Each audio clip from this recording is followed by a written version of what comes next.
එවිට ජෝසප් නින්දෙන් අවදි වූ විට සමිදානම් වහන්සේගේ දූතයා ඔහුට අනකල ලෙස සිය බිරිඳ කැඳාගෙන ගියේය.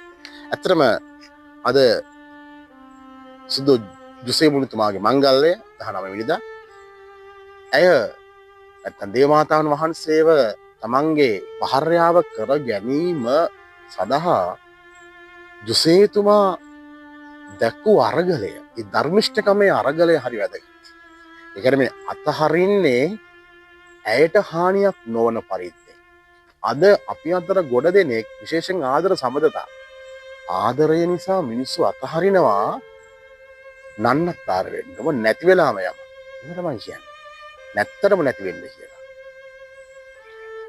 මිනිස්සු ආදරය කරලා ඔවුන්ට අවශ්‍ය දේ නොලැබුණු වහාම ඒ චරිත හක් කරනවා. ඉතින් ළඟදී දවසක් මටත් කෙනෙක් කෝල් එකක් දීලා කියනවා ෆාදර් දැන් අවුරුදු 8ක් වෙනවා. මං ෆාදර්ව අයින් කරලා මේ ෆෝන් එකේ ලයිස්තුවෙන් මං ෆාදර් එක්ක දැන් අවුරුදු 8ක් වෙනවා තරහ වෙලා.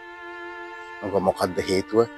නෑ ෆාදර්ට මම දේශපිහිටයි කිව්ව වෙලාව ෆාදර් මට දේශපිහිටයි කිව්වේ නැහැ.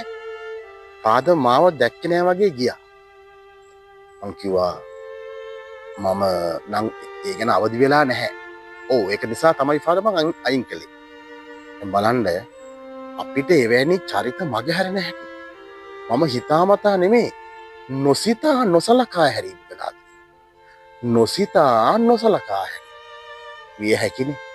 නමුත් ඒ කෙනාට ඒක දැනිලා තරහ වෙලා අයින් කරලා විය හැකි. ඒ නිසා ඔබ සමහර වෙලාවට නොසිතා නොසලකා හැරීම එක්ක ජීවිතේ යනවා වෙන්න පුළුවන්. අද දවසේදී එහෙම කෙනෙකුටවත් සමාව දෙන්න. එහෙම කෙනෙක් එක්ක පුළුවන් නම් යාළු වෙන්න. අපිට දෙස්පේටයි.